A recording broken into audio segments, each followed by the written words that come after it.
नमस्कार बंधुओं, मैं हूं मनोज कुमार आर्टिस्ट और आप देख रहे हैं सामाजिक सुविचार चैनल। बंधुओं, आज मैं नंदन विज्ञान और मोहन विज्ञान के संदर्भ में बिल्कुल ही सरल शब्दों में प्रकाश डालने जा रहा हूं। चलते फिरते मेरे साथ लास्ट तक बने रहिए और ध्यान से सुनिए, और अच्छा लगे तो लाइक कीजिए, अधिक से अधिक शेयर कीजिए। और हाँ बंधु, सब्सक्राइब करना मत भूलना और आइकन बेल जरूर प्रेस कर देना।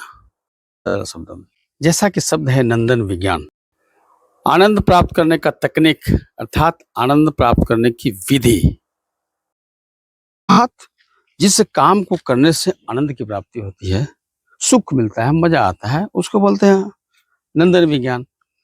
तो नंदन विज्ञान की खासियत क्या है? ये जो है स्थूल से सूक्ष्म, सूक्ष्म से सूक्ष्मतर की हो जाता है। जैसे आदमी खाना खाता है तो खाते खाते एक समय आता है जब खाने में मजा नहीं आता, जब तक मजा आता है तब तक खाता है। अब मान लो रेगुलर जो है दाल भात रोटी सब्जी खा रहा है तो धीरे धीरे मन उब जाता है, स्वाभाविक है। तो आदमी का मन करता है थोड़ा सा मसालेदार खाएं, चटपटा खाएं, पकवान खाएं। तो इसी तरह से जब स्टार्टिंग में मनुष्य क्या करता था कि भोजन को जलाकर खाता था। पहले तो कच्चे खाता था, फिर जलाकर खाने लगा तो स्वादिष्ट लगा, फिर धीरे धीरे और मन जो है सो आगे सोचने लगा तो फिर उसको पकाकर खाने लगा, फिर मसालेदार, फिर अभी तरह तरह का डिलीशियस पकवान भोजन उपलब्ध है। उसी तरह से आदमी क्या करता है, कपड़ा पहनता है। तो कपड़ा क्यों पहनता है? क्योंकि उसको कपड़ा अच्छा लगता है कि दूसरे लोग भी देख करके कहते हैं आह कितना अच्छा पहने हैं। फिर पहनते पहनते मन उब जाता है तो फिर दूसरे तरह का तो फिर धोती कुर्ता, तो फिर शर्ट पैंट, तो कभी और तरह तरह के। ये सब क्या है? ये सब नंदन विज्ञान है। नंदन विज्ञान का साइकोलॉजी काम कर रहा है। तो ड्राइंग में, पेंटिंग में भी आप देख रहे हैं, शुरू में बिल्कुल गजब टाइप का। अब देखेंगे पूरे प्राचीन काल का जो ड्राइंग है, पेंटिंग है, उसमें कोई खास नहीं लगा। अभी से तुलना करेंगे तो लगेगा कि बेकार है। वो धीरे धीरे धीरे अभी जो है ड्राइंग पेंटिंग बिल्कुल किसी भी चीज का जब मनुष्य करता है तो लगता है कि एकदम हूबहू सेम टू सेम चीज है। डांस है, सिंगिंग है, नृत्य है, ये सब में क्या है, स्टार्टिंग में मनुष्य जो अटपटांग डांस करता था, कोई उसका सुर नहीं था, कोई ताल नहीं था, यूं ही बस गाता था पागल की तरह। तो धीरे धीरे धीरे देखा कि इसमें मजा नहीं आ रहा है, तो फिर उसको थोड़ा उसको लयबद्ध कर दिया, ताल हो गया, सुर बनाया। ये सब जो है सो भगवान शंकर सदाशिव का देन है। आज देख रहे हैं कि वो जो नृत्य और सिंगिंग का तरह तरह की विधा है, क्लासिकल डांस है, भंगड़ा डांस है, तो छौ नृत्य है, कथकली, भरतनाट्यम, साहित्य, कविताएं, ड्रामा इत्यादि सभी फाइन आर्ट्स नंदन विज्ञान के अंतर्गत आते हैं। विज्ञान के क्षेत्र में अब जो है शुरू में आदमी पैदल चलता था, पैदल चलने में मजा नहीं आने लगा।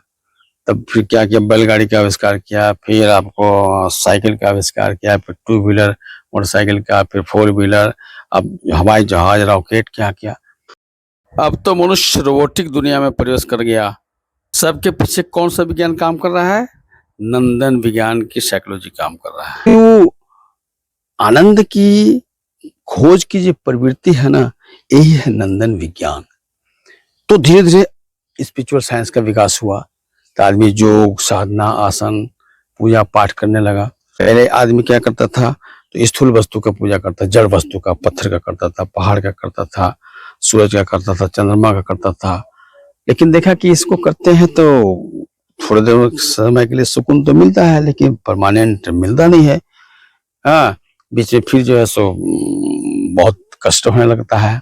तो धीरे धीरे धीरे योग, तंत्र, साधना का आविष्कार हुआ, जिसका प्रणेता पहले सदाशिव हुए, फिर कृष्ण हुए, फिर इस सदी में तारक ब्रह्म श्री श्यानंद मूर्ति जी है।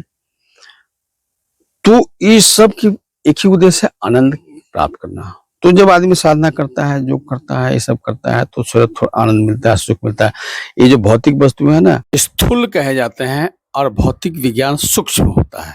अब उससे भी सूक्ष्म हुआ आपका अध्यात्म विज्ञान, जिसमें तंत्र, योग, साधना वगैरह होता है।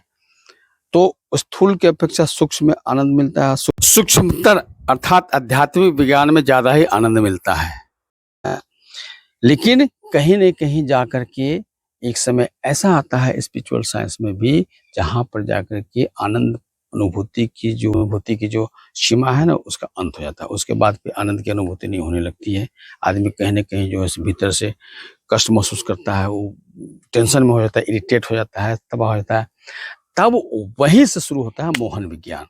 तो मोहन विज्ञान क्या है? जहां से ये जो आनंद की अनुभूति का अंत हो जाता है, वहीं से मोहन विज्ञान का काम शुरू होता है। मोहन विज्ञान क्या करता है? सूक्ष्म से सूक्ष्म से भी सूक्ष्म है, अर्थात सटलेस्ट, मतलब भाव से भी ऊपर, भावातीत।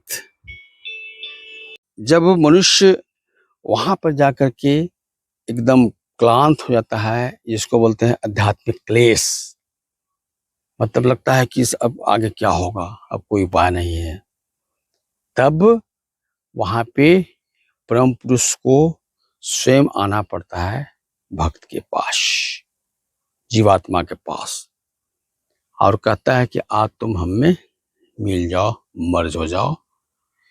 यही जो मर्ज होने की प्रवृत्ति है ना, यही आनंद की चरम पराकाष्ठा है, और यही है मोहन विज्ञान। और मोहन विज्ञान में प्रतिष्ठित होने का जो सबसे बढ़िया साधन है, वो है कीर्तन।